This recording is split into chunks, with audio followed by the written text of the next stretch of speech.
नमस्कार अनि हार्दिक स्वागत छ दर्शकबिन कार्यक्रम एसटिभी च्याटमा म भूपाल लुइटेल। सर्वाधिक चासो, चर्चा, आलोचना र सम्भवतः नेपाली समाज कुनै एउटा विदेशी परियोजनाका मामिलामा सबैभन्दा बढी विभाजन भएको समय र विषय एमसीसी को मूल विषय आजको कार्यक्रममा केन्द्रमा रहनेछ। यसलाई जोडेर मानिसहरू यो पनि भनिरहेका छन् छिमेकी देशहरू र महाशक्ति देश बीचको नेपालमा भएको टसल, उनीहरूको प्रभाव विस्तार गर्ने प्रयत्न, त्यसमा को बलशाली हुने भन्ने विषयको लडाईँको उपज आजको दिनमा नेपाली समाजमा भएको विभाजन भनिएको छ। खासमा हो के एमसीसी के हो के होइन? दुई महाशक्ति हुन खोजिरहेका देशहरू भारत र चीन महाशक्ति भइसकेको र त्यहाँ अरूलाई पुग्न नदिन खोज्ने अमेरिका बीचको नेपाल नीति, यसलाई ठेग्न सक्ने वा सन्तुलनमा राख्न सक्ने या नसक्ने ल्यागत नेपालको, यो मामिला समेत आजको कार्यक्रममा उठान हुनेछ। र सरकार गठन भएको 2 महिना पुग्दा नपुग्दै यो सरकारको आलोचना कांग्रेस जनभित्रैबाट सुरु भएको छ। सरकारको प्रतिरक्षा 2 महिनामै गर्नुपर्ने परिस्थिति काबु बाहिरको विषय त होइन भनेर सांसदहरू प्रश्न गरिरहेका छन्। विषय विविध छन्। एउटा एमसीसीकै विषय छ, दोस्रो दार्चुला प्रकरण, ट्विन प्रकरण, जहाँ नेपाली नागरिकको मृत्यु भयो, ट्विन भारतीय एसएसबीकै संलग्नतामा त्यो प्रकरण भएको भनेर छानबिन समितिले रिपोर्ट दिए पछाडिको पनि चर्को दबाव र विरोध पछाडि भारतलाई डिप्लोमेटिक नोट अथवा प्रोटेस्ट नोट, कूटनीतिक पत्र पठाउने अवस्थामा सरकार पुग्यो। त्योभन्दा अगाडि के देखियो? विगतमा यही नेपाली कांग्रेस प्रमुख प्रतिपक्ष हुँदा हामी सम्झाउँछौँ त्यो सूचना प्रविधि विधेयकमा सामाजिक सञ्जालमा लेखेको भरमा कारबाही गर्ने वा जेल हाल्नेसम्मको विषय आउँदा खुब धेरै आलोचना भएको थियो। आज कांग्रेस आफ्नो नेपाली नागरिक र राष्ट्रियताका विषय कतिपय परियोजनालाई लिएर जोडेर प्रदर्शनमा उत्रिन्छन् वा विरोध हुन्छ। बदलामा सरकारले धम्क्यायो, विज्ञप्ति निकालेर थुन्छौँसम्मको कारबाही गर्छौँसम्मको चेतावनी दियो। कांग्रेस वाक स्वतन्त्रतालाई खुम्चाउने वा नत्थी लगाउने तहमा पनि पुगेको, यो तहको प्रतिरक्षा किन? यावत विषय आजको कार्यक्रममा केन्द्रमा रहनेछ। आज हामीसँग हुनुहुन्छ भूसामरिक मामिलाका एकजना जानकार गेजा शर्मा वाग्ले। स्वागत छ यहाँलाई। धन्यवाद। आराउनुहुन्छ? ठिक छ। सबभन्दा पहिला चाहिँ सरकारको कुरा, त्यससँग जोडिएको यो अन्तर्राष्ट्रिय मामिला, त्यसमाथि परियोजनाको विषयमा म केन्द्रित हुन्छु। हजुर। एउटा हनीमुन पिरियडसम्म सरकारलाई भर्सक नचलाउनु, नछुनु, शान्त हुनु भन्छन्। आफ्नैले समेत सरकारको आलोचना गर्न थाले 2 महिना पुग्दा नपुग्दै। यो किन भइरहेछ? के बुझ्नु भएको छ तपाईँले? पूर्ववर्ती सरकार केपी ओलीको नेतृत्वमा करिब सरकार 41 महिना चल्यो, तर त्यो सरकारले संविधान अनुसार चाहिँ राज्य सञ्चालन गरेन, सङ्घीय लोकतान्त्रिक गणतन्त्रको भावना अनुसार राज्य सञ्चालन गरेन। यो सरकार जनताप्रति उत्तरदायी भएन। यो सरकारले महामारी नियन्त्रण गर्न सकेन र यो सरकार चाहिँ सर्वसत्तावादी र अधिनायकवादी दिशातर्फ उन्मुख भयो भन्ने बहस व्यापक रूपमा चल्यो, जुन कुरा समयान्तरले कालखण्डमा पुष्टि पनि भयो। त्यसपछि नेपाली कांग्रेसका सभापति शेरबहादुर देउवाको नेतृत्वमा 5 दलीय गठबन्धनको सरकार बन्यो। त्यसकारणले त्यो केपी ओलीको सरकारप्रति जसरी तीव्र आलोचना भएको थियो, त्यसै गरी यो सरकारप्रति चाहिँ केपी ओलीले जुन जुन गल्तीहरू गरेका थिए, यो सरकारले ती गल्ती नदोहोऱ्याओस्, कम्तीमा यो सरकार सङ्घीय लोकतान्त्रिक गणतान्त्रिक संविधानको भावना अनुरूप राज्य सञ्चालन गरेर जनताप्रति उत्तरदायी भएर यो सरकार अगाडि बढोस् र खास गरी महामारी नियन्त्रणमा चाहिँ यो सरकारले प्रभावकारी भूमिका निर्वाह गरोस् भन्ने नेपाली जनताको अपेक्षा थियो होइन। त्यसकारणले यो सरकारको बारेमा अपेक्षा पनि छ, बहस पनि छ, विवाद पनि भइरहेको छ। त्यसकारणले अपेक्षा उच्च भएको कारणले गर्दा टिप्पणी भएको हुनसक्छ। अपेक्षा उच्च भएका कारण मात्रै या तपाईँले विगत सरकारसँग त यसलाई कम्पेरिटिभली फेरि कोसँग भन्ने बित्तिकै तुलना त पक्का हुने भइहाल्छ। हजुर। त्यही बाटो समय या त्यस्तै खराब कामहरू यसले आचरणका हिसाबले, यसको नियतका हिसाबले त्यतातर्फ केन्द्रित भयो भनेर आलोचना भयो। किनकि कांग्रेस जनबाटै प्रश्न उठ्यो के, सांसदहरूबाटै। मलाई लाग्छ महामारी नियन्त्रणका दृष्टिकोणले यो सरकारले सकारात्मक काम गरेको छ। विगतमा केपी ओली सरकारको पालामा महामारी नियन्त्रण, खास गरी कोभिड महामारी नियन्त्रणको दृष्टिकोणले त्यो सरकार चाहिँ गैर जिम्मेवार भयो, नेपाली जनताप्रति उत्तरदायी भएन, जनताको जीवन रक्षाप्रति त्यो सरकार उत्तरदायी भएन, व्यापक आलोचना भएको थियो। यो सरकार बनेपछि प्रधानमन्त्री बन्नुभन्दा अगाडि नै प्रधानमन्त्री शेरबहादुर देउवाले यो सरकारको पहिलो प्राथमिकता पनि खोप, दोस्रो प्राथमिकता पनि खोप, तेस्रो प्राथमिकता पनि खोप भन्नुभएको थियो। मलाई लाग्छ महामारी नियन्त्रण र खोपको दृष्टिकोणले यो सरकारले चाहिँ अत्यन्त सकारात्मक काम गरेको छ। तर पनि जनताको अपेक्षा अनुसार चाहिँ काम हुन नसकेको भनेर टिका टिप्पणी सार्वजनिक सञ्चार माध्यममा पनि भइसक्यो। विशेष गरी करिब 2 महिना हुन लागिसक्यो, मन्त्री परिषदसम्म विस्तार हुन सकेन भन्ने दृष्टिकोणले चाहिँ टिका टिप्पणी गरेको छ। सँगसँगै विगत ओली सरकारको समयमा नेपालको कूटनीतिक सन्तुलन बिग्रिएको थियो, खलबलिएको थियो र नेपालको कूटनीतिक सन्तुलन बिग्रिएको कारणले गर्दा नेपालका कतिपय मुद्दाहरू दक्षिणी छिमेकी भारतसँग पनि थिए, उत्तरी छिमेकी चीनसँग पनि छन्। यसै गरी महाशक्ति राष्ट्र अमेरिकासँग पनि कतिपय नेपालका इस्युहरू भएको कारणले गर्दा र यो सरकार बनेपछि तिनै देशसँगको सम्बन्ध र तिनै देशसँग भएका इस्युहरूलाई सम्बोधन गर्ने दृष्टिकोणले चाहिँ सरकार प्रोएक्टिभ भएको कारणले गर्दा पनि बढी बहस र छलफल भएको जस्तो लाग्छ भूपालजी। कूटनीतिक सन्तुलन विगतको सरकारले बिगारेको थियो भन्नुभएको छ, त्यसमा म यो विषय सम्झिरहन्छु, एकैछिनमा आउँछु। प्लिज। किन यसलाई आफ्नैबाट पनि आलोचनाको केन्द्रमा पर्न थाल्यो भन्ने मामिला अझै बढी सल्टाउँ यसलाई। हजुर। प्रोएक्टिभ भन्ने शब्द तपाईँले प्रयोग गर्नुभयो। प्रोएक्टिभ चाहिँ आफ्नो नागरिक दार्चुलाको जयसिंह धामी प्रकरण, हजुर, भारतीय एसएसबीकै संलग्नतामा त्यो घटना घटित भयो, सार्वजनिक भएको छ। 55 दिनसम्म सरकार बोल्दैन, आन्दोलन हुन्छ, प्रदर्शन हुन्छ र सरकार त्यो प्रदर्शन गर्नेलाई धम्क्याउने गरी विज्ञप्ति पनि निकाल्छ। सन्तुलन ती सम्बन्धहरूलाई यसले कसैलाई रिझाउने हिसाबले चुप लाग्दैन वा दाइने बनाउन खोज्ने कारण सन्तुलन कायम गर्न खोज्यो, यो अलिक पूर्वाग्रही विश्लेषण भयो कि? भूपालजी, नेपाल उदीयमान शक्ति राष्ट्रहरू भारत र चीनको बिचमा छ।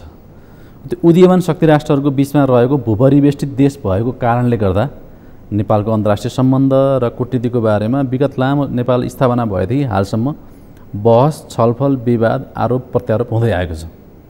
र विशेष गरी दक्षिणी छिमेकी भारतसँगको सीमा विवाद र खास गरी हामीले नयाँ नक्सा पनि प्रकाशित गऱ्यौँ। त्यसपछि चीनसँग पनि केही सीमा विवादको बारेमा केही राजनीतिक दल र हुँदै नभएको निकालिदियो, सल्टेको विषय भनिरहेका छन्। विशेष गरी सत्तारूढ नेपाली काङ्ग्रेसको तर्फबाट पनि त्यो कुरा उठेको थियो र सार्वजनिक सञ्चार माध्यममा पनि त्यो कुरा उठिरहेको थियो। र सँगसँगै के भन्दा अब एमसिसीको बारेमा पनि, एमसिसीको बारेमा बहुचर्चित विषय हो, त्यसमा त म आउँछु। त्यसको बारेमा पनि विगत ओली सरकारको समयमा चाहिँ निर्णायक पहल भएको थिएन र अहिले चाहिँ के भन्दाखेरिमा यो सरकार बनेपछि एमसिसी परियोजनालाई संसदबाट अनुमोदन गरेर कार्यान्वयन गर्ने प्रक्रियालाई उच्च प्राथमिकता दिएको कारणले गर्दा अहिले यो बहस, छलफल र विवाद भएको। त्यसैले जुन नेपालको सामरिक दृष्टिकोणले र कूटनीतिक दृष्टिकोणले संवेदनशीलता नेपाली नागरिक भारतीय एसएसबीकै संलग्नतामा तुइन चुडाइन्छ र घटना हुन्छ, सरकार 55 दिनसम्म चुइक्क बोल्दैन। त्यसकारणले यसको विरुद्ध प्रदर्शन गर्नेलाई खबरदार थुन्छु, धम्क्याउँछ।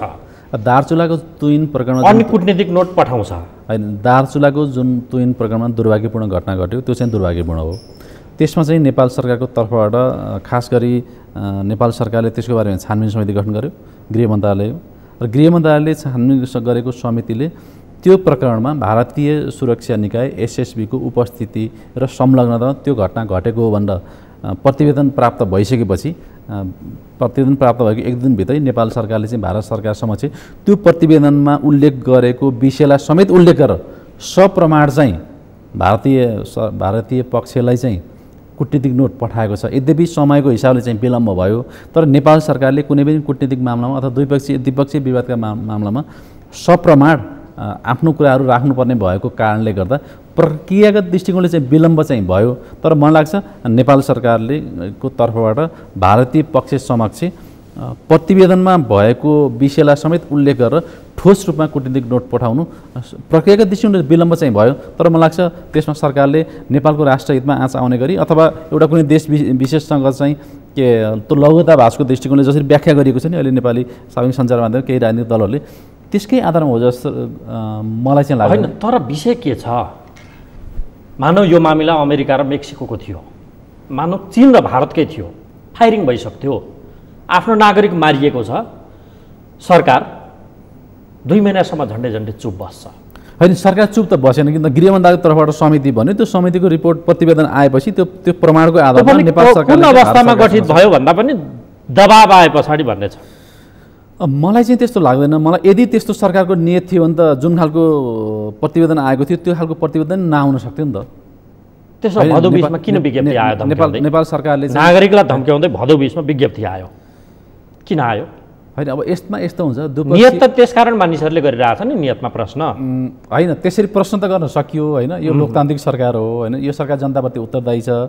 सरकारको बारेमा टिका टिप्पणी पनि गर्न भयो, सरकारलाई खबरदारी पनि गर्न भयो, सरकारको आलोचना पनि गर्न भयो, प्रत्यालोचना पनि गर्न भयो, प्रतिरक्षा पनि गर्न भयो। त्यो त हामी नेपाली नागरिक हो, त सार्वभौम नैसर्गिक अधिकार हो, संवैधानिक अधिकार हो, लोकतान्त्रिक अधिकार हो। त्यसमा त कसैले प्रश्न उठाउनै पाउँदैन होइन। तर मलाई लाग्छ प्रश्न उठाउने भन्दा पनि विषय के आयो, विज्ञप्ति निकालेर सरकारले धम्क्यायो भन्ने हो होइन। कूटनीतिक मामलाका कतिपय द्विपक्षीय कूटनीतिक मामलाका कुराहरूलाई चाहिँ सडकमा लगेर टुँडी खेलमा लगेर रतौली गर्दाखेरिमा चाहिँ यसले चाहिँ सम्बन्धमा असर पर्छ भन्ने विषय छैन। नागरिकको ज्यानको विषय छ। मैले तपाईँलाई उदाहरण दिएँ त, भारत र चीनको मामिला थियो भने के हुन्थ्यो भन्दाखेरि युद्धै हुन्थ्यो, सम्भवतः फायरिङ हुन्थ्यो। अनि दुई उदयमान छिमेकीको बिचमा भएको कारण। तर सार्वभौमिकताको हिसाबले संसारमा प्राकृतिक नियमको सिद्धान्त हात्तीको जति बाँच्ने अधिकार छ त्यो कमिलोको पनि त्यति नै होला नि। हो, ठिक हो। त्यसमा त नेपाल सरकारले जुन प्रतिवेदन आयो त्यसको आधारमा होइन भारतीय पक्षबाट कमजोरी भयो होइन, संलग्नता र उपस्थितिमा यो घटना घटेको हो। त्यस कारणले यसलाई चाहिँ कूटनीतिक माध्यमबाट यो समस्याको समाधान गरौँ र भारतीय पक्षले चाहिँ उचित कदम चालोस् भन्दा नेपाल सरकारले भारत सरकारले डिप्लोमेटिक नोट त पठाएकै छ त। तर प्रमाण बिना प्रारम्भमै सार्वजनिक सञ्चारमा माध्यममा आएकै आधारमा नेपाल सरकारले भारतसँग ती कुरालाई राखिहाल्नु पनि मिल्थेन होला नि। तपाईँको चाहिँ भनाइ सरकार चुकेकै होइन यो मामिलामा? होइन, विलम्ब भयो होइन, तर विलम्ब भए पनि तर सरकारले अन्ततः प्रमाणसहित होइन स्पष्ट भाषामा भारतीय पक्षसँग चाहिँ कूटनीतिक नोट पठाएको कारणले गर्दा यद्यपि सरकारको बारेमा अरू विषयमा टिका टिप्पणी गर्न चाहिँ पाइयो, मैले पनि टिका टिप्पणी गरिरहेको हुन्छु होइन। तर यो विषयमा मलाई लाग्छ विलम्ब भयो नि प्रक्रियागत दृष्टिकोणले चाहिँ सकारात्मक नै भूमिका निर्वाह गरेको सरकारले। यति मात्रै पर्याप्त हो हाम्रो कि अरू केही यसबाट हामीले केही गर्न सक्छौँ? होइन, यसमा त अब जुन प्रतिवेदन आयो त्यो प्रतिवेदनको आधारमा र दोस्रो चाहिँ भारत सरकारलाई जुन एकपक्षीय छानबिनको प्रतिवेदनलाई उसले मान्न सक्छ? प्रश्न यो पनि छ नि। होइन, एकपक्षीय त भएन नि त, नेपाल सरकारको आधिकारिक दृष्टिकोण हो। नेपाल सरकारको आधिकारिक दृष्टिकोण भएको कारणले गर्दा भारतसँग नेगोसिएसन गरेर त्यसको बारेमा समस्याको समाधान गर्ने जिम्मा त नेपाल सरकारको। मलाई यसमा चाहिँ एउटा के उदाहरण दिन चाहन्छु भन्दा घटना नेपालको टेरिटोरीमा मात्रै छैन, हो दुई देशको सिमानामा भएको छ। विषय उसको भुवाजी तपाईँलाई मलाई एउटा उदाहरण दिएँ यसको बारेमा चाहिँ तपाईँलाई अथवा दर्शक महानुभावहरूले थप स्पष्ट होला। 16 सालमा बिपी कोइराला प्रधानमन्त्री हुनुहुन्थ्यो, त्यति बेला चाहिँ चिनिया सुरक्षाकर्मीको गोलीको कारणले गर्दा एकजना नेपाली सुरक्षाकर्मीको मृत्यु भयो। नेपाली सुरक्षाकर्मीको मृत्यु भएपछि तत्कालीन प्रधानमन्त्री बिपी कोइरालाले चिनिया प्रधानमन्त्री चावेन लाईसँगलाई सिधै फोन गरेर कूटनीतिक पत्राचार गरेर त्यसमा चाहिँ त्यो पुष्टि भएपछि चीन सरकारले अनि त्यसको बारेमा चाहिँ क्षमा मागेर नेपालका सुरक्षाकर्मीलाई क्षतिपूर्ति समेत दिएको छ। र त्यति बेला बिपी कोइरालाले पनि सप्रमाण चिनिया पक्षसँग चाहिँ कुरा गर्नुभएको कुरो यति बेला त्यही आउँछ। त्यस्तै अहिलेको सरकारले पनि त त्यो त सप्रमाण भारतसँग कुरा उठाएको छ। त्यो चीन र यो भारत या ती बिपी र यी देउबा होइन होइन यस्तोको हिसाबले मान्छेले हाँस्छन् के? होइन, हाँस्ने भन्दा नि नेपाल सरकारले त आफ्नो तर्फबाट स्पष्ट दृष्टिकोण त राखेको छ। अब नेगोसिएसन गरेर राजनीतिक तहमा पनि नेगोसिएसन होला, कूटनीतिक तहमा पनि नेगोसिएसन होला, नेपालमा भएको प्रमाणहरू नेपाल सरकारले भारत सरकारसँग चाहिँ पेश गर्छ। त्यसको आधारमा नेपाल सरकारले उपयुक्त निष्कर्षमा पुर्याउनु पर्ने। सरकार तारोमा पर्यो या आलोचनाको केन्द्रमा पर्यो भनेर कङ्ग्रेस जनले अर्को उठाएको प्रश्न, संविधानको एउटा व्यवस्था अध्यादेशको मामिलामा हजुर पार्टी फुटाउने मामिलामा सिधासिधी प्रश्न सोधिरहेका छन्। मङ्गलबार संसदीय दलको बैठकमा 40% थ्रेसहोल्ड त्यो सीमालाई घटाएर 20%। कङ्ग्रेसको लोकतन्त्र यही हो भन्दा हामीले के जवाफ दिने, नाजवाफ छौँ, के जवाफ दिने सभापतिज्यू भनेर प्रश्न गरिरहेछन्। यो मामिलाले नि कङ्ग्रेस तारोमा छ। तपाईँको यसमा दृष्टिकोण के छ? अब यसबारेमा विगत लामो समयदेखि बहस हुँदै आइरहेको छ। केपी ओलीको समयको पालामा पनि भयो, प्रधानमन्त्री शेरबहादेवको नेतृत्वमा सरकार बनेपछि यो बहस चाहिँ चलिरहेको छ। अब यो सरकारलाई त ओलीले गरेको कामले त थियो भनेर तुलना गर्ने छुटै नहोला। छैन, मैले त प्रारम्भमै भनिसकेँ। त्यस कारणले यसको संवैधानिक आयाम पनि छ, राजनीतिक आयाम पनि छ, अनि त्यसको कानुनी आयाम पनि छ। मलाई लाग्छ यसमा चाहिँ नेपाली कङ्ग्रेसको चाहना भन्दा नि सत्तारूढ गठबन्धनका दलहरूको माग र चाहनाको आधारमा त्यो अध्यादेश आएको देखिन्छ र यसको बारेमा चाहिँ बहस छलफल पनि भइरहेको छ। मलाई लाग्छ यसमा चाहिँ एउटा दल विशेषको अथवा एउटा सरकार विशेषको भन्दा पनि संसदको भूमिका प्रभावकारी बनाएर संसद मार्फत नै कानुन निर्माण गर्ने प्रक्रिया उपयुक्त हो र त्यही संस्कारलाई हरेक सरकार र राजनीतिक दलहरू चाहिँ प्राथमिकता दिनु उपयुक्त हुन्छ। अब अघि तपाईँले एउटा विषय उद्धृत गरिराख्नु भएको थियो, म त्यसलाई केन्द्रित पार्दै एमसिसीतर्फ केन्द्रित हुन्छु। हजुर प्लिज। सबैभन्दा पहिला केपी ओली सरकारमा बिग्रिएको कुटनीतिक सम्बन्धलाई यो सरकारले मिलाउने प्रयत्न गर्दा नि प्रोएक्टिभ हुँदा पनि यो भएको तपाईँले भनिराख्नु भएको थियो। हजुर हो। कुन आधारमा केपी ओली सरकारले कुटनीतिक सम्बन्ध बिगारो ताकि मानिसहरूको डिफेन्स यो छ एन्टी करेन्ट दृष्टिकोण। अमेरिकाले 1.5 दशकभन्दा बढी समय पछाडि महत्त्व दियो नेपालको परराष्ट्र मन्त्री निम्तो आए पछाडि नै अमेरिका पुग्नुभयो। महत्त्वको दृष्टिकोणले त्यहाँ हिन्द प्रशान्त क्षेत्रमा नेपालको केन्द्रीय भूमिकाको विषय उसले एप्रोच गरेको त्यसलाई स्वीकारेकै, तथापि होइन हामीले स्वीकारेको भनेर नेपालले डिफेन्स गरेको परिस्थिति एक महत्त्वका दृष्टिले। 30-32 वर्ष पछाडि चिनिया राष्ट्रपतिको नेपालमा भ्रमण तिनै ओलीका पालामा भयो। भारतसँग बोल्नै नसकेको विषय, भूगोल आउन सकेको छैन तथापि नक्सा छापेको विषय, अर्थात् एसियाको उदाउँदो महाशक्ति म पनि हुँ है ठुल्दाई भनेर जुन खालको मानिसहरूले एक खालको कोट गर्छन् उसलाई समेत कता कता ऐच्याउन खोजे जस्तो परिस्थिति। यो मामिलाले चौतर्फी चासोको केन्द्रमा नेपाललाई पार्न केपी ओली सक्षम हुनुभयो, सफल हुनुभयो, सबैसँग डिल उहाँले गर्नुभयो। कसरी उहाँ असफल? एउटा प्रश्न त्यो गर्छन्। अहिलेका देउबा विवादै नभएको चीनसँग सीमा विवाद छ भनेर कोलिसनभित्रै त्यसको विरोध भइसक्यो, समिति गठन गर्ने, भारतलाई दाइना बनाउनका लागि कतिपय मामिलामा तत्काल निर्णय गर्नुपर्नेमा विलम्ब गर्ने, एमसिसी जस्तो विषयमा यति धेरै हतार गरिराख्नु भएको छ। देखिँदा निर्णायक समयमा त्यो गर्न खोजेको हो कि जस्तो देखिन्छ, समय घर्केको हिसाबले पनि, किनकि 29 सम्म काम सक्नु परेको छ। अनि देउबा ठिक, ओली बेठिकै बेठिक, यो त आग्रहपूर्ण टिप्पणी भयो भन्छन्। ल बताउनुहोस् त। अब यसमा बहस चाहिँ गर्न सकिन्छ, तर वास्तविकता चाहिँ के हो भन्दा नेपाल जुन उदीयमान शक्ति राष्ट्र भारत र चीनको बिचमा छ, कूटनीतिक सन्तुलन नेपालको विदेश नीतिको प्रमुख आधारभूत सिद्धान्त हो। तर केपी ओली जुन पृष्ठभूमिमा प्रधानमन्त्री हुनुभयो र प्रधानमन्त्री भइसकेपछि उहाँले कुन खालको विदेश नीति अख्तियार गर्नुभयो भन्ने कुरा चाहिँ घाम जतिकै छर्लङ्ग भएको विषय हो। र केपी ओलीको बारेमा के टिप्पणी गरिन्छ, त्यो सरकार कहिले चाहिँ चीनमुखी भयो, कहिले चाहिँ भारतमुखी भयो, कहिले चाहिँ पश्चिममा मैत्री भयो, कहिले पूर्व फर्क्यो, कहिले पश्चिम त्यही त सफलता हो भन्नेहरू छन् भन्ने कुरा त बहसकै विषय हुँदै आइरहेको छ होइन। तर मलाई चाहिँ के लाग्छ भन्दा तपाईँले उल्लेख गरे जस्तै प्रदीप गेवालीको अमेरिका भ्रमण पनि भयो होइन, नक्सा पनि प्रकाशित गरियो होइन, चिनसँग चिनिया राष्ट्रपति नेपाल भ्रमण पनि आउनुभयो र चिनिया राष्ट्रपति नेपाल भ्रमणको आउने क्रममा नेपालले र चीनका बिचमा रणनीतिक साझेदारी पनि भयो। त्यो सम्म भयो, विदेश नीतिका दृष्टिकोणले उल्लेखनीय घटनाक्रमहरू हुन्। तर परिणाम के भयो, हामीले एमसिसीमा हस्ताक्षर गरेको करिब 4 वर्ष भयो, त्यो परियोजना कार्यान्वयन हुन सकेन। चीन अमेरिकाको एमसिसी मात्र होइन, भित्रको बजेट मार्फत कार्यान्वयन त भइरहेको रहेछ। बीआरआईसँग हामीले सम्झौतामा हस्ताक्षर गरेको करिब 4 वर्षभन्दा बढी समय भयो। बीआरआईको एउटा कुनै पनि परियोजना चाहिँ अगाडि बढ्न सकेन होइन। यदि चीनसँग हाम्रो सम्बन्ध राम्रो भएको भए, अमेरिकासँग राम्रो सम्बन्ध भएर यो सरकारले विदेश नीतिको दृष्टिकोणले चाहिँ सकारात्मक भूमिका निर्वाह गरेको भए त होइन बीआरआई अन्तर्गत परियोजना पनि लागू हुनुपर्थ्यो, एमसिसी पनि कार्यान्वयन हुनुपर्थ्यो।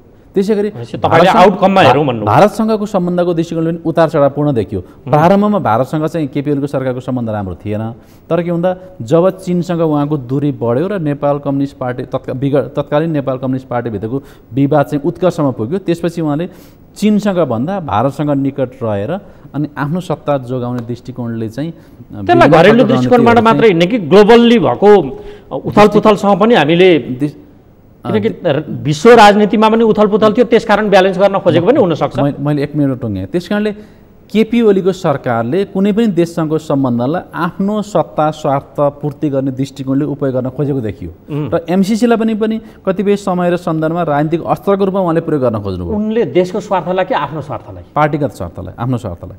कसरी पुष्टि हुन्छ? घटनाक्रमले नि पुष्टि भएन र मैले नि भनिसकेँ त्यो कुराको। नक्साको मामिला कसरी पुष्टि हुन्छ? व्यक्तिगत स्वार्थ वा पार्टीको मामिला? एक नक्साको बारे त चिनिया राष्ट्रपतिलाई नेपाल ल्याउनु उनको व्यक्तिगत वा पार्टीको स्वार्थ कसरी हुन्छ? 2 रणनीति साझेदार तपाईँले भनिसक्नुभयो।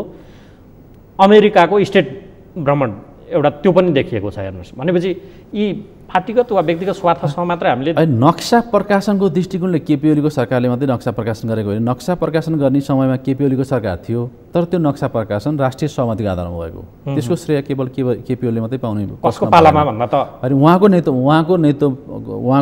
नेतृत्व गरेको सरकारको समयमा नेपालले नयाँ नक्सा प्रकाशन गर्यो, तर त्यो नयाँ नक्सा राष्ट्रिय सहमतिको आधारमा प्रकाशन भएको थियो। यदि सरकारले मात्रै चाहेर अरू प्रतिपक्षी दलहरूले सहयोग नगरे भए त संविधानमा संशोधन पनि सम्भव थिएन। त्यसकारणले त्यसको श्रेय चाहिँ केवल केपी ओलीले मात्रै होइन, तर यद्यपि विगत लामो समयदेखि रहेको विषय हो। त्यस विषयमा त्यो निर्णय भयो भन्ने दृष्टिकोणले पनि व्याख्या र विश्लेषण गर्न त सकिन्छ। अहिले देउबाले कसरी सन्तुलित बनाइरहेछन् त? प्रश्न त्यो नहो। त्योसँग तुलना गर्दा त्योभन्दा के उत्कृष्ट गरेको हुनु पर्यो कि त त्यो बाटै नसमाएको हुनु पर्यो नि त? जहाँसम्म यो सरकारको विदेश नीतिको प्रसङ्ग छ भूपालजी, प्रधानमन्त्री शेरबहादुर देउवाले संसदमा विश्वासको मत लिने क्रममा तीनटा विदेश नीतिका दृष्टिकोणले तीनटा कुरा स्पष्ट गर्नुभएको छ। एक, नेपालको विदेश नीतिको आधारभूत सिद्धान्त राष्ट्रहित हुन्छ। दोस्रो, नेपालले छिमेकीलाई प्राथमिकता दिन्छ विदेश नीतिमा। छिमेकी मुलुक दक्षिणी मुलुक भारत र उत्तरी छिमेकी चीनलाई प्राथमिकता दिन्छ। र त्यसपछि नेपालको विकासका लागि विकास साझेदार राष्ट्रहरू, उहाँले देशका हिसाबले पनि अमेरिका, बेलायत, युरोपियन युनियन र जापान लगायत देशहरूसँग चाहिँ गर्दा विकास साझेदारी गरेर नेपालको अनि विकास र निर्माणमा सकारात्मक भूमिका निर्वाह गर्छ भनेर संसदमा व्यक्त गर्नुभएको छ। दोस्रो कुरा चाहिँ जुन 5 दलीय गठबन्धनको न्यूनतम साझा कार्यक्रम छ, त्यसमा पनि विदेश नीतिका दृष्टिकोणले चाहिँ केही बुँदाहरू ठोस रूपमा प्रस्ताव गरेको छ। र जसमध्ये यो सरकारले विदेश नीति र अन्तर्राष्ट्रिय सम्बन्धका दृष्टिकोणले राष्ट्रिय सहमति कायम गरी राष्ट्रिय हितलाई केन्द्रमा राखेर त्यो प्रक्रिया अगाडि बढाउँछ भनेर न्यूनतम नीति र कार्यक्रम पनि विदेश नीतिमा राष्ट्रिय सहमति तपाईँ शब्द प्रयोग गर्नुभयो। सीमा मामिलामा राष्ट्रिय सहमति छैन। सरकारको अविच्छिन्न उत्तराधिकारी अर्को सरकार आउँछ, चीनसँग अघिल्लो सरकार बन्छ, विवाद छैन, अर्को सरकार आउँछ, विवाद छ। भोपालजी, मेरो चाहिँ पर्सनल दृष्टिकोण के छ भन्दा कुनै पनि देशको तीनटा नीतिमा चाहिँ राष्ट्रिय सहमति हुनुपर्छ। मेरो दृष्टिकोण, त्यो मेरो व्यक्तिगत दृष्टिकोण हो। एक, राष्ट्रिय सुरक्षा नीति। दोस्रो, विदेश नीति। र तेस्रो चाहिँ नेपालको सन्दर्भमा चाहिँ अन्तर्राष्ट्रिय आर्थिक सहयोग नीति, जुन वैदेशिक सहयोग छ नि नेपालमा, हैन। यी तीनटा विषयमा चाहिँ हामीले राष्ट्रिय सहमति, प्रतिपक्षी दल लगायत राष्ट्रिय सहमति, राष्ट्रिय हितलाई चाहिँ प्राथमिकता राखेर राष्ट्रिय सहमतिको आधारमा तीनटा नीति बनायौँ भने भविष्यमा पनि यसको बारेमा विवाद हुन्छ। तपाईँले भन्नुभयो सीमाको बारेमा विवाद छ भनेर, होइन। अब सीमाको बारेमा मैले होइन, सरकार भन्दैछ, होइन, सीमाको बारेमा होइन, यसमा पनि विवादित मत छ। कसैले भन्छ चीनसँग सीमा विवाद छ, कसैले भन्छ सीमा विवाद छैन। कुनै सरकारले भन्छ सीमा विवाद छ, कुनै सरकारले भन्छ सीमा विवाद छैन। कुनै राजनीतिक दलले भन्छ सीमा विवाद छ, कुनै राजनीतिक दलले भन्छ कुनै सीमा विवाद छैन। कुनै एक्सपर्टहरूले सीमा विवादले भन्नुहुन्छ सीमा विवाद छ, कुनै सीमा विवाद एक्सपर्टहरूले भन्नुहुन्छ सीमा विवाद छैन। म भन्दैछु त्यस कारणले यसको बारे भएको के हो त भनेर नेपाल सरकारले, होइन, नेपालको राष्ट्रिय एकता, भौगोलिक अखण्डता र जनताको सार्वभौमिकता समेत प्रश्न जोडिएको सीमा विवादको बारेमा त्यसको बारेमा के अरे खोजबिन गर्नु चाहिँ के कमजोरी भएर? त्यो विवाद भारतसँग छ भने भारतसँग पनि कमजोरी त यस मामिलामा कि एउटा सरकारको अविच्छिन्न उत्तराधिकारी अर्को आएर त्यो बेठिक थियो भन्छ, जबकि राष्ट्रिय सहमतिको विषय बनिनुपर्ने विषयमा कमजोरी त यो भएर। मानव चीनको सीमा विवादको बारेमा तपाईँको मेरो फरक दृष्टिकोण छ, मेरो फरक दृष्टिकोण छ, तपाईँको पनि फरक दृष्टिकोण छ, होइन। यसको बारेमा हेर्दा गभर्मेन्टको अथेन्टिक दृष्टिकोण अघिल्लो सरकार भन्छ छँदै छैन, चीन भन्छ छैन, अर्को सरकार आउँछ छ। त्यस कारणले त्यसको बारेमा छानबिन गर्नु त के कमजोरी भयो भन्दै भन्न खोजेँ मैले। कसैले छ भन्छ, कसैले छैन भन्छ, हो भने सत्य तथ्य त पत्ता लगाउनु पऱ्यो नि त। हामी नेपाली नागरिकका दृष्टिकोण त्यसैका कारण सम्बन्धमा खटपट आउँछ भन्छन् के? मलाई चाहिँ त्यस्तो लाग्दैन। मलाई यसमा पनि अर्को एउटा उदाहरण दिएर चाहिँ म यसको उत्तर दिन चाहन्छु। 16 सालमा म फेरि अर्को उदाहरण बिपी कोइरालाको दिन्छु। 16 सालमा बिपी कोइराला प्रधानमन्त्री हुनुहुन्थ्यो। नेपालको सीमा विवाद सगरमाथा सीमा विवाद थियो। त्यति बेला पनि बिपी कोइरालाले चेयरम्यान माओ त्से तुङ र प्रधानमन्त्री चाउ एन लाईसँग सीमा विवाद गरे, उहाँले संवाद गर्नुभयो। त्यति बेला जति संवाद गरियो उहाँ चीन भ्रमणमा हुनुहुन्थ्यो। त्यति बेला नेपालका अरू पार्टीहरूले चाहिँ के भन्दा चीन भारतीय इसारामा चीनसँग हुँदै नभएको सीमा विवादको कुरा उठाएर चीनसँगको सम्बन्ध बिग्रने भयो भनेर बिपी कोइरालालाई चाहिँ के भन्दा अश्लील रूपमा चाहिँ के भन्दा आरोप प्रत्यारोप गरिएको थियो। तर बिपी कोइरालाले चेयरम्यान माओ र अनि प्रधानमन्त्री चाहिँ चाउ एन लाईसँग संवाद गरेर चीनसँगको सीमा विवादको समाधान भयो। त्यति बेला पनि त्यही खालको आरोप लागेको थियो, होइन। अब अहिले पनि के भन्दा चीनसँग सीमा विवाद छ भन्ने कुरा बहस उठिसकेपछि त्यसको बारेमा सत्य तथ्य पत्ता लगाउने दृष्टिकोणले नेपाल सरकारले समिति गठन गर्नु नै के अपराध भयो? छ भने पत्ता लाग्छ, छैन भने पत्ता लाग्दैन। तपाईँ हामी नेपाली नागरिकका लागि त त्यो त त्यही सरकार भूमिका होइन र भने। तर त्यही सरकार मान्छेले गभर्मेन्ट भन्छ कुर्सीमा को छ खास अर्थ नराख्ला नि त, अथेन्टिक दृष्टिकोणको आउने हिसाबले। त्यही सरकार 2 महिना अगाडि छैन भन्छ, त्यही मामिलाले लिएर त्यो ढोका बन्द गरिसक्यो, फेरि ढोका खोल्छ। प्रश्न त्यस कारण मात्रै मलाई लाग्छ सरकारी दृष्टिकोणमाथि र विश्वासमाथिको प्रश्न हो यो। मलाई लाग्छ मैले अगाडि पनि भने 3टा विषयमा सहमति हुनुपर्छ, सीमा विवाद लगायत। सीमा विवादमा विभाजित राष्ट्रियता यो के हुनु हुँदैन, त्यसमा दलीय दृष्टिकोण पनि हुनु हुँदैन, विवादित पनि बनाइनु हुँदैन। यदि छ भने त्यसको बारेमा सत्य तथ्य पत्ता लगाउने दृष्टिकोणले चाहिँ सरकारले समिति गठन गर्नुलाई अतिरञ्जित रूपमा चाहिँ व्याख्या गरेर चीनसँगको सम्बन्धलाई असर पर्ने भयो, अथवा यो सरकार चाहिँ कुनै होइन देश विशेषप्रति सकारात्मक कुनै देश विशेषप्रति नकारात्मक भयो भनेर टिप्पणी र आलोचना गर्नु चाहिँ मेरो विचारमा अलिक अतिरञ्जित हो कि। खै ठिक छ, जनताले मूल्याङ्कन। अब एउटा सर्वाधिक चासो विभाजितको विषय छ, समाज 2 ध्रुवमा पुरै विभक्त छ।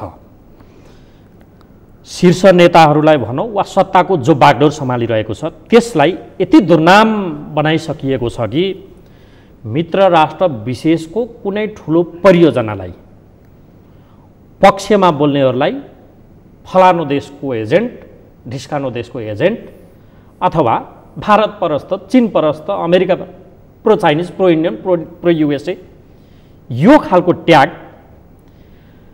पब्लिक तौरबाटै आउन थालिसकेको परिस्थिति छ। अनुदान लिने या नलिने भन्ने सम्बन्धको सम्भवतः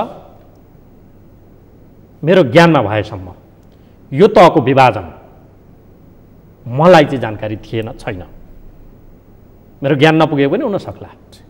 यो विभाजन परियोजनाका नाममा एमसीसी भर्सेस बीआरआई वा अरू त्यस्तै परियोजना, यो किन छ? नेता विशेषलाई एजेन्टको ट्याग लाग्ने वा सर्वसाधारण विशेष जो त्यसको पक्षमा बोल्छ त्यसलाई एजेन्टको ट्याग लाग्ने समाज विभाजन परियोजनामा। अर्कोतर्फ नेपालीलाई हेर्ने दृष्टिकोण बाहिरबाट दरिद्रताका दृष्टिकोणले के छ, सित्तैमा पाए अलकत्रा समेत खान्छ, योसम्म पनि भन्छन्।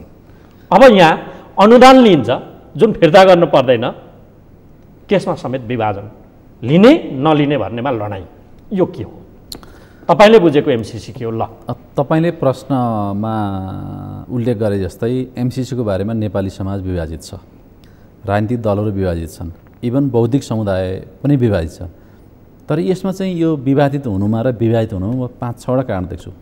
पहिलो कुरा चाहिँ केपी ओलीको सरकारको समयमा सरकारले चाहिँ एमसीसी परियोजना अगाडि बढाउने प्रयास गर्यो, तर तत्कालीन नेकपाको पार्टीको अन्तर्द्वन्द्वको कारणले गर्दा यो विवाद व्यापक बहस र विवादको विषय बन्यो, एउटा कारण। दोस्रो चाहिँ कुनै अहिलेसम्मका कुनै पनि वैदेशिक अनुदानका सहयोगका सम्झौताहरू चाहिँ नेपालको संसदबाट अनुमोदन गरिएको थिएन विगतमा, अहिलेसम्म गरिएको छैन। यो के अरे परियोजना चाहिँ के भन्दा हामीले संसदबाट अनुमोदन गर्नु पर्यो, त्यस कारणले गर्दा यो विवादित भयो। अहिलेको हेर्ने हो भने पनि 5 दलीय गठबन्धन छ, तर यही गठबन्धनभित्र पनि दलको दृष्टिकोण फरक छ। नेपाली काङ्ग्रेसको दृष्टिकोण फरक छ, माओवादी केन्द्रको फरक छ, भर्खर नयाँ बनेको पार्टी नेकपा एकीकृत समाजवादीको दृष्टिकोण फरक छ, त्यसै गरी जनमोर्चाको फरक छ र त्यसपछि जनता समाजवादी पार्टीको दृष्टिकोण फरक छ। दलको बिचमा फरक दृष्टिकोणहरू भएको कारणले गर्दा त्यसको प्रतिबिम्ब सार्वजनिक सञ्चार माध्यमहरूमा आइ नै हाल्छ। चौथो कारण चाहिँ के भन्दा यसको बारेमा अलिकति जनस्तरमा पनि अलिकति अपव्याख्या गरिएको र अपव्याख्या गरेको कारणले त्यो जनतामा कतिपय समय र सन्दर्भमा त्यो भ्रम पनि सिर्जना गर्न खोजिएको छ, होइन? चौथो कारण चाहिँ के भन्दा यसमा बौद्धिक समुदाय पनि म चाहिँ विवादित भएको देख्छु। अर्को कारण चाहिँ यसको अलिकति भूराजनीतिक आयाम पनि कतिपय समय र सन्दर्भमा चाहिँ भएको देखिन्छ। र अन्तिम कारण चाहिँ मलाई के लाग्छ भन्दा त्यो अमेरिकासँग जुन खालको सम्झौता भएको छ त्यसमा त्यो भाषिक जटिलताहरू पनि देख्छु म चाहिँ त्यो सम्झौतामा, होइन? त्यो यसको आधिकारिक टेक्स्ट त अङ्ग्रेजीमा हुन्छ, हामीले अङ्ग्रेजी पनि पढ्यौँ, नेपाली पनि पढ्यौँ, मैले फुल टेक्स्ट पढेँ, धेरैचोटि पढेको छु। त्यो भाषिक जटिलता पनि छ, जस्तै हामीले एग्रिमेन्ट हुन्छ उनीहरू चाहिँ यसलाई कम्प्याक्ट भन्छौँ, अब हामीहरू फुटबल भन्छौँ, अमेरिकनहरू सकर भन्छन्। अनि त्यो कतिपय भाषिक जटिलताहरू छ र त्यो अमेरिकाको त्यो सम्झौता गर्नेको पनि जुन खालको टेम्प्लेट छ, जुन खालको फर्मेट छ, त्यो चाहिँ के भन्दा कम्प्लेक्स पनि छ, स्ट्यान्डर्ड छ यो, तर यो कम्प्लेक्स पनि छ। त्यसको बारेमा चाहिँ त्यो स्पष्ट रूपमा चाहिँ नबुझेर त्यसको बारेमा चाहिँ बहस नभएको कारणले गर्दा यसो चाहिँ बहस विवाद र जटिलता सिर्जना भएको हो जस्तो लाग्छ मलाई। तपाईँलाई मेरो प्रतिप्रश्न तिनै तपाईँले अम्ल्याएका 6 कारणहरूभित्र छन्। हजुर, पहिलो दलहरू बिचको विभाजन, स्वार्थ पक्का बाजिएको छ नि, त्यहाँ किन विभाजन छ? यसमा चाहिँ अमेरिकालाई हेर्ने दृष्टिकोण र एमसीसीलाई हेर्ने दृष्टिकोणहरूमा दलीय दृष्टिकोण फरक भयो अथवा दलहरूको डक्ट्रिन त्यो सैद्धान्तिक धरातल स्कुलिङले पनि खास होइन, केही हदसम्म त्यसको प्रभाव पनि परेको हुनसक्छ। किन भन्दा अमेरिकालाई हेर्ने लोकतान्त्रिक पार्टीहरूको दृष्टिकोण फरक छ। उदार लोकतन्त्र अर्थात् यो ग्लोबल नै कम्युनिस्टहरूले अथवा साम्यवादी दलहरू हेर्ने दृष्टिकोण फरक छ। पोलराइज छ नि होइन, ग्लोबल नि विश्व ध्रुवीकृत छ नि। त्यसरी अब सोशलिस्ट समाजवादीहरूको एउटा दृष्टिकोण, पुँजीवादीहरूको एउटा दृष्टिकोण, त्यस अन्तर्गत यो मामिलामा पनि दलहरूको विभाजन हो त्यो भन्यो भने के अतिरञ्जित हुन्छ? यसको राष्ट्रिय र अन्तर्राष्ट्रिय दुवै आयाम होला जस्तो लाग्छ मलाई भूपालजी। किन विगतमा पनि भेनेजुएला प्रकरणदेखि लिएर अमेरिकासँगको सम्बन्धको बारेमा माओवादीको दृष्टिकोण के थियो अथवा नेकपा हुँदाकै दृष्टिकोण के थियो, केपी ओलीको फरक थियो, पुष्पकमल दाहाल प्रचण्डको फरक थियो।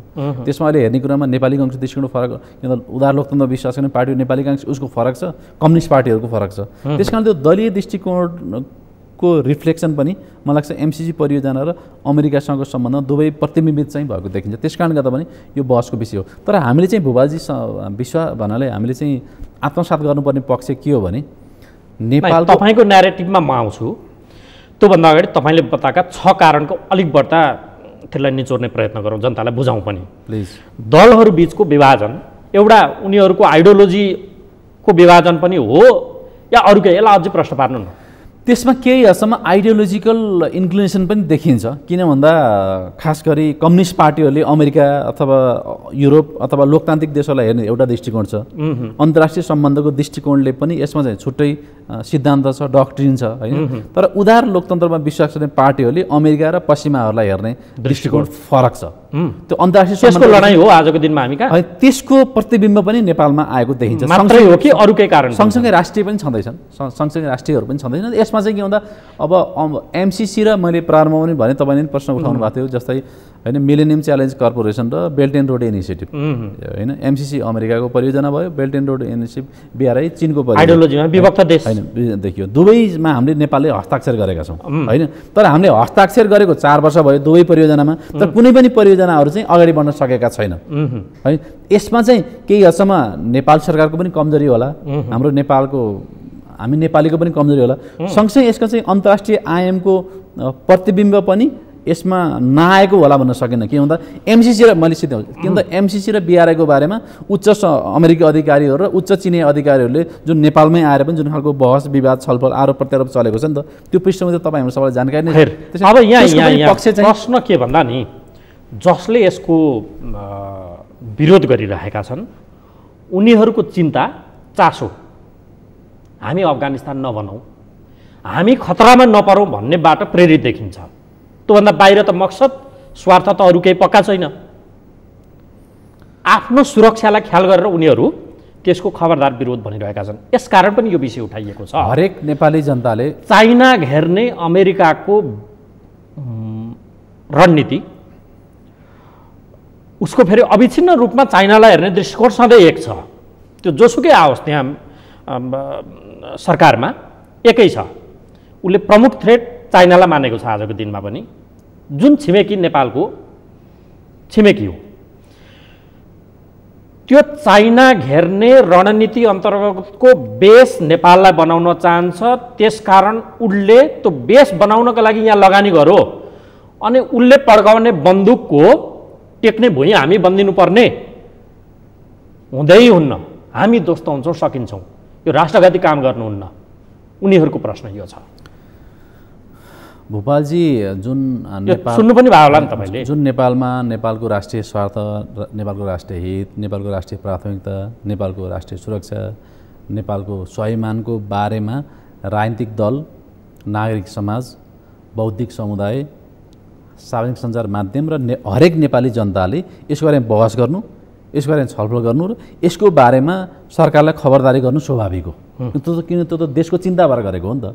राष्ट्रिय प्रश्न के आयो भने नि यसलाई स्वीकार गर्नेहरू अराष्ट्रवादी, यसको विरोध गर्नेहरू एकदम खप्पिस राष्ट्रवादी र उनीहरूलाई मात्रै देशको चिन्ता छ, यो खालको आयो के। त्यसकारण त्यो चिन्ता भएर सरकारलाई खबरदारी गर्नु, बहस हुनु मेरो विचारमा स्वाभाविक हो। म त्यसलाई नकारात्मक रूपमा लिन्न। सरकार बाध्य पनि बहु प्रश्न पठाउन, किन हरेक नेपाली जनताले त्यो प्रश्न त गर्न पायो नि त। किन देशको चिन्ता गरेको छ नि त। तपाईँले बुझेको एमसिसीमा चीन घेर्न अमेरिकाले ल्याएको, तर यसलाई चाहिँ अपव्याख्या गरेर यो अपव्याख्या होइन, हो। अतिरञ्जित गरेर होइन राष्ट्रवादका नाममा होइन जुन राष्ट्रघात गर्ने षड्यन्त्र गरेको छ यसप्रति चाहिँ सचेत हुनुपर्छ भन्ने मेरो विषय हो। यसमा छलफल गरौँ, बहस गरौँ, विवाद पनि गरौँ, आरोप प्रत्यारोप पनि गरौँ, तर नेपाल र अमेरिकाका बिचमा जुन परियोजनामा सम्झौता भएको छ त्यसको टेक्स्टको आधारमा विषयवस्तुको आधारमा छलफल गरौँ न। अपव्याख्या हो, त्यसको बारेमा बहस गरौँ न। यी आका विषय तथ्य र तथ्याङ्कको आधारमा बहस गरौँ न होइन।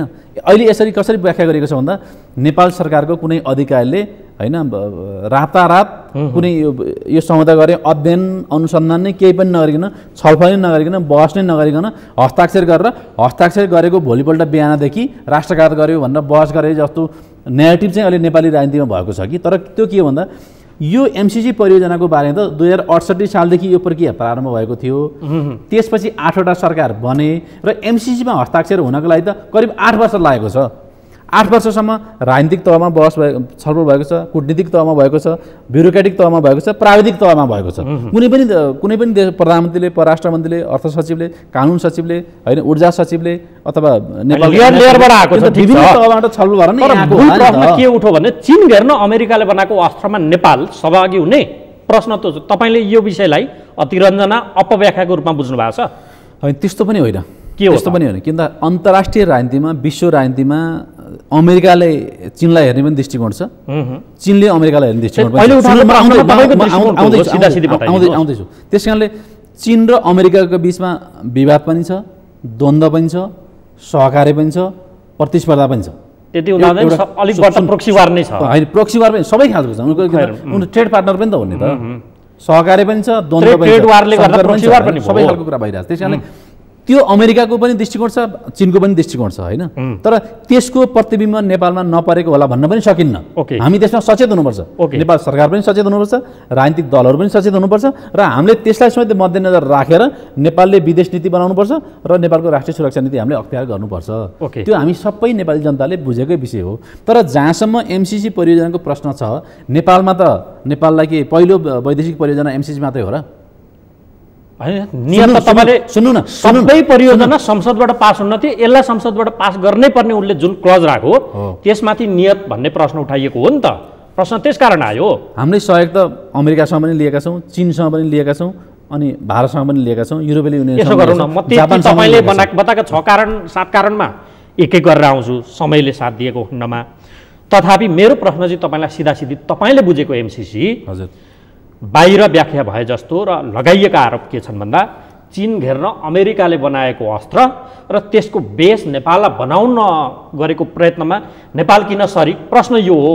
यो तपाईँले बुझेको एमसिसीमा त यो पहिलो उसमै खारेज योग्य भन्छ नि, यो अदालती भाषामा प्रथम दृष्टिमै खारेज योग्य भन्छ नि, त्यो हो या अरू केही फरक के हो बताउनु? यसलाई सिधा सिधी जवाब दिनु। विश्व राजनीतिमा अमेरिकाको चीनलाई हेर्ने तपाईँको त्यही आयो। म फेरि भन्छु, सिधा सिधी भनिदिनु के तपाईले? भन्दैछु अमेरिकाको पनि दृष्टिकोण छ, चीनको पनि दृष्टिकोण छ होइन। तर जुन एमसिसी परियोजना छ, जुन एमसिसी परियोजनाको बारेमा नेपालमा व्याख्या, बहस, चर्चा, आरोप प्रत्यारोप गरिएको छ, एमसिसी परियोजनाको कारणले गर्दा चीनलाई घेर्ने रणनीति अन्तर्गत एमसिसी परियोजना नेपालमा लागू गरेर अनि नेपाललाई जुन विदेशी खेल मैदानको भूमि बनाउन खोज्दैछ अथवा विदेशी सेना आउँछ अथवा के भन्दा विभिन्न खालका अतिरञ्जित टिप्पणीहरू गरेका छन्, मलाई त्यो जस्तो लाग्दैन। किन लाग्दैन भन्दा किन लाग्दैन भन्दा चाहिँ त्यो चाहिँ मैले दस्तावेज हेरेर लाग्दैन। अब यी प्रश्न होइन, एमसिसी दस्तावेजको मामला एउटा रह्यो, हेर्दा लाग्दैन। अमेरिकी अधिकारीहरूको स्पष्टीकरणको आधारमा हेर्दा त्यो लाग्दैन। मैले मेरो मनोगत विश्लेषण होइन, तपाईले अमेरिकी अधिकारीको तथ्यको आधारमा बोल्दैछु। म तिनै अमेरिकी अधिकारीहरूको बेला बेला भएको टिप्पणी नेपाल आएर बोलेका भनाइ पनि त तपाईँलाई कोट गरिदिन्छु नि त प्लिज। घोषित रूपमा के देखिन्छ भन्दा बिआरआई र एमसिसी बीचको विषय प्रतिस्पर्धाको विषय बनेको हो कि जस्तो देखिन्छ। अझ चीनसँगको तपाईँले अघि उद्धृत पनि गर्नुभयो रणनीतिक साझेदार भन्ने, अब त्यसको खैर व्याख्या विश्लेषण आएन आजको दिनसम्म। त्यो भएपछि अझ बढ्ता दबाब अमेरिकाले दिएको हो कि जस्तो बाहिर देखिन्छ है। यसलाई पुष्टि गर्ने आधार खै भन्नु भने मसँग छैन विश्लेषणको मामिलामा। त्यति हुँदाहुँदै पनि यी प्रश्न किन उठाइएका छन् भन्दा सन् 2019 को डेटे कोट गरिदिन्छु। फेब्रुअरी 24 मा नेपालमा आएका दक्षिण तथा दक्षिण पूर्वी एसिया सम्बन्धी अमेरिकी उपसहायक रक्षा मन्त्री डाक्टर जोए फेल्टरले फेब्रुअरी 27 मा काठमाडौँकै मेन स्ट्रिम मिडियाका गने मानेका सम्पादकहरूसँग के भनेका छन् भन्दा चीनबाट ऋण लिनुहुन्न परियोजनाका नाममा, लिएमा यो मलेसिया मालदिभ्स वा श्रीलङ्का जस्तै पासोमा फस्छ। एउटा चेतावनी त्यो छ। दोस्रो, 19 जनवरी 10 मा अमेरिकी सेनाको Indo Pacific commander admiral Philip S Davidson आएका छन् र उनले सरकारी अधिकारीहरूसँगै भेटेर भनेका छन् BRI को साटो नेपाल MCC भनेनन्, इन्डो पेसिफिकमा संलग्न हुनुपर्छ। लबिङ र दबाब तो दिए।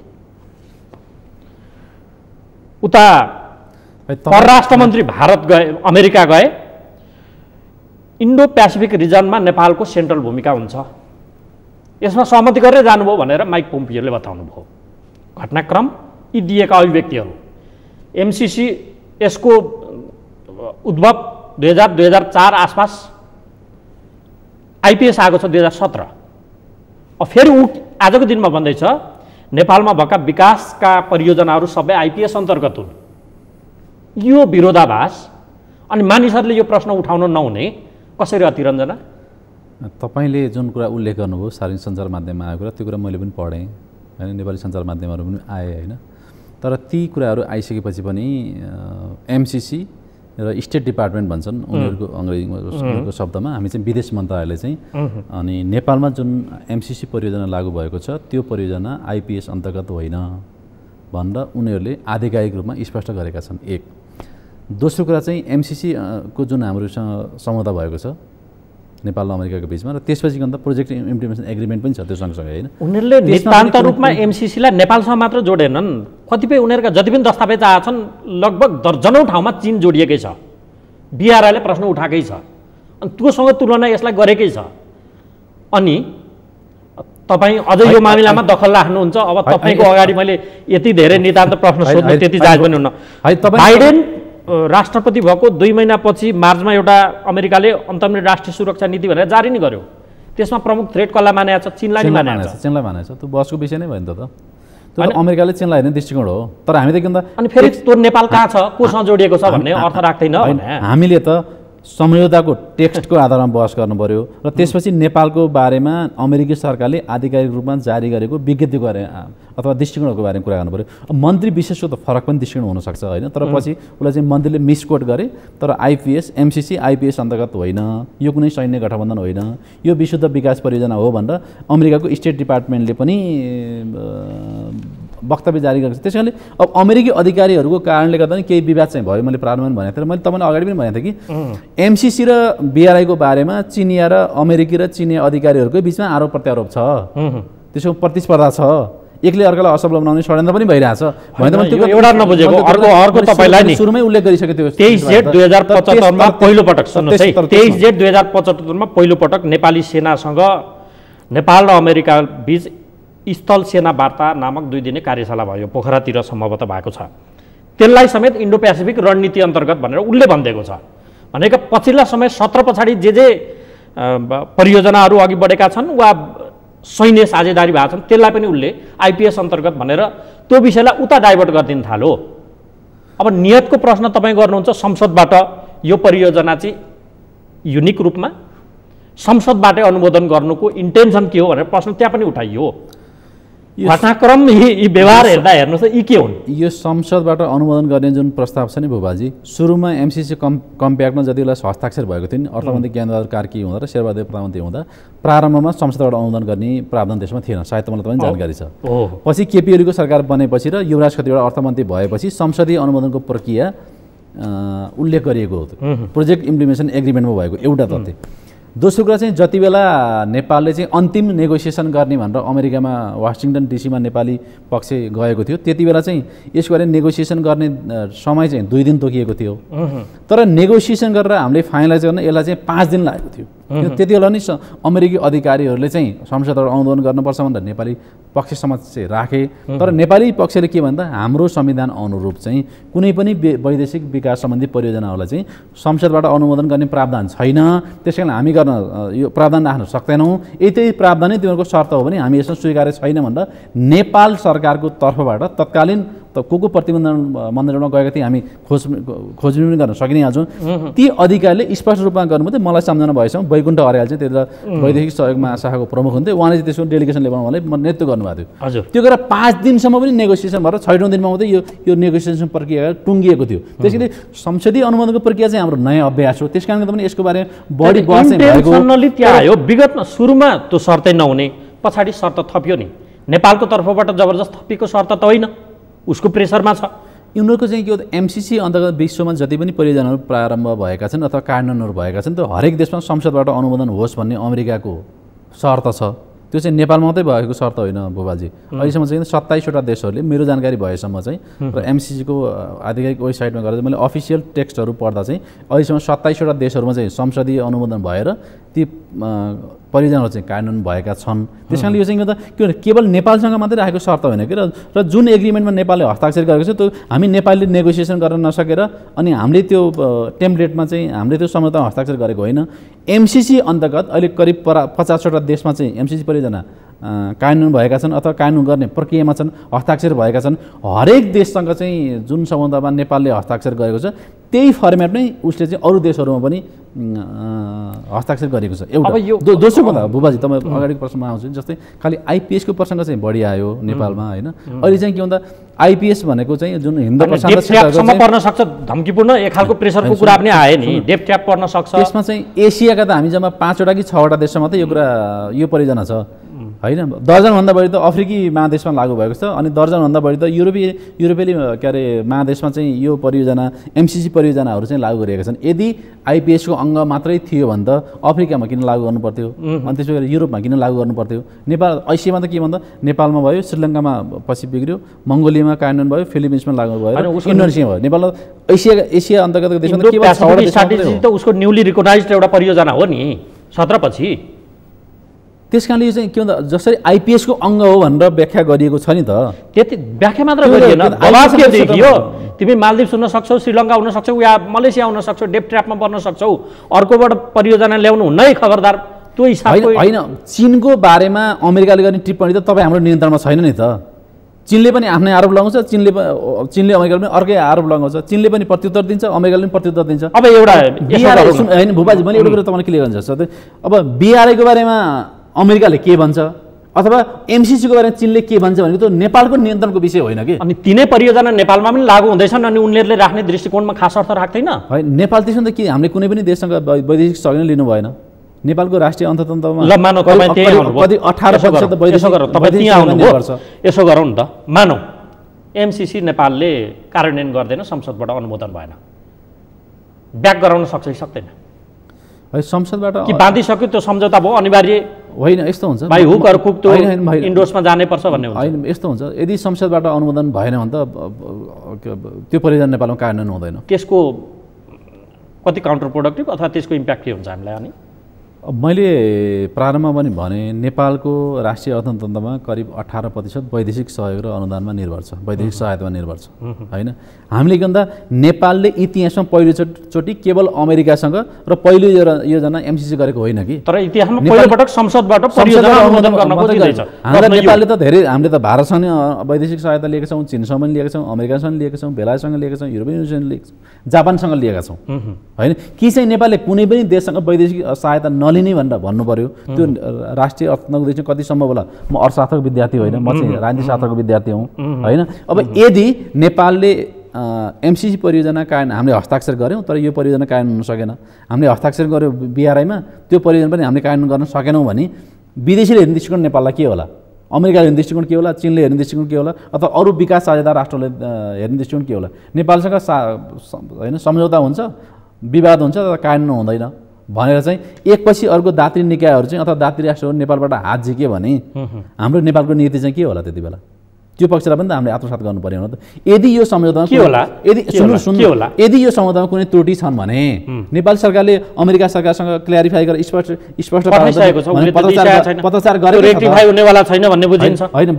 पत्रचार गरेकै छ त रेक्टिफाई हुँदैन भन्ने बुझिया छ यदि कुनै त्रुटि छ भने यसलाई इस्यु रेज गरौँ अमेरिकासँग त्यो इस्यु रेज गरौँ सरकारी तहमा वार्ता गरौँ बहस गरौँ होइन आवश्यक परे सङ्कल्प प्रस्ताव पारित गरौँ छन के छ भन्दाखेरि गठबन्धनको नेता प्रचण्ड भन्दै एमसिसी अहिले रेक्टिफाई नभए पास हुन्न अनि त्यसमा दृष्टिकोण दलीय दृष्टिकोण त उहाँको त लामो समयदेखि पुष्पकमल प्रचण्डको एउटा एमसिसीको बारे अमेरिकाको बारे एउटा त्यो नेता विशेषको कुरा नगर्नु ल तपाईँले भन्नु जस्तो नि नयाँ कुरा भएन महाशक्ति भनिने देशहरूको प्रस्ताव परियोजना अस्वीकृत गर्दाको हामीलाई हुने हानि के त मलाई चाहिँ यो बहस भन्दा नि मलाई लाग्छ हामी भूपालजी यसको समाधानतिर जानु पर्ला नै त्यसको इम्प्याक्ट के हुन्छ एउटा त्यो पनि एनालाइसिस पक्का गरे होला नि त गभर्मेन्ट यो देशको मामिला छ तपाईँ त्यस मामिलामा दखल राख्ने एउटा व्यक्ति भएको म तपाईँलाई यो प्रश्न गर्दैछु त्यही मैले तपाईँको प्रश्न के थ्रेट छ हामीलाई थ्रेट हुन्छ थ्रेट त कसरी थ्रेट हुन्छ र घेराबन्दी छ भन्छ नि अब यो क्वाडकै मामिला एसियाको नाटो भन्ने पनि छ अब त्यसमा रहेका देशहरू हेर्ने भने नेपालका पक्कै पनि यति हलुका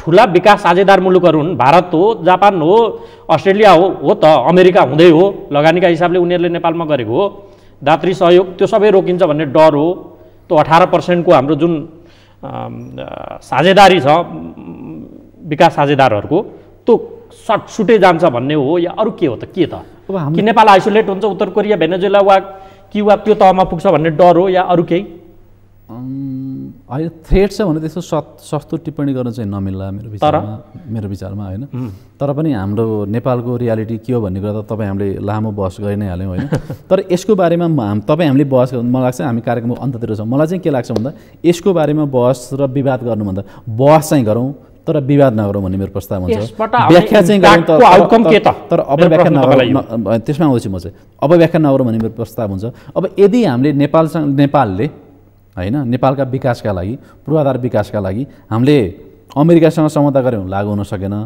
चीनसँग सम्झौता गऱ्यौँ बिआरआईमा लागु हुन सकेन भारतसँग कुनै परियोजनाहरू पनि हामीले सम्झौता गऱ्यौँ लागु हुन सकेन र अरू कुनै दात्री निकायसँग हामीले सम्झौतामा हस्ताक्षर गऱ्यौँ तर लागु हुन सकेन भने नेपाललाई हेर्ने दात्री राष्ट्र र दात्री निकायको दृष्टिकोण के होला त्यही बाहनामा विदेशीहरू नेपालबाट चाहिँ नेपाललाई चाहिँ आर्थिक सहयोग नगरेर नेपालको सहयोग अरू कुनै देशमा डाइभर्ट गर्यो भने त्यसले नेपालको राष्ट्रिय अर्थतन्त्रमा कस्तो असर पर्ला भन्ने पक्षलाई चाहिँ हामी सबैले मनन गर्नु पर्ला सरकारले पनि मनन गर्नु पर्ला राजनीतिक दलले पनि मनन गर्नु पर्ला बौद्धिक समुदायले पनि मनन गर्नु पर्ला नेपाली नागरिकले पनि मनन गर्नु पर्ला तर वैदेशिक सहयोग लिने नाममा हामीले नेपालको राष्ट्रहितमा राष्ट्रिय स्वार्थमा र राष्ट्रिय प्राथमिकतामा सम्झौता गर्नु भएन तपाईँलाई सोधेको उत्तरै आएन मैले कसरी आएन कहाँ आयो इन्कार गर्ने मानौ इन्कार गर्यो थ्रेट छ हामीलाई छैन थ्रेट छैन हुनु पनि छँदा पनि छैन र उसका अलाइहरूले हामीलाई दिने सबै परियोजना विकास रकमहरू कटौती हुन्छ त्यो भयो होइन यदि सम्झौता भएर पनि कानुन भएन भने उसका अलाइहरूले दिने सम्झौता होइन कानुन भएन उसको अमेरिकाको मात्रै प्रश्न भएन भुवाजी यहाँ त हामीले त अब सम्झौता त अरूसँग पनि लिएका छौँ त भारतसँग लिएका छौँ चीनसँग लिएका छौँ जापानसँग लिएका छौँ बेलायतसँग लिएका छौँ उसका अलाइ हुने त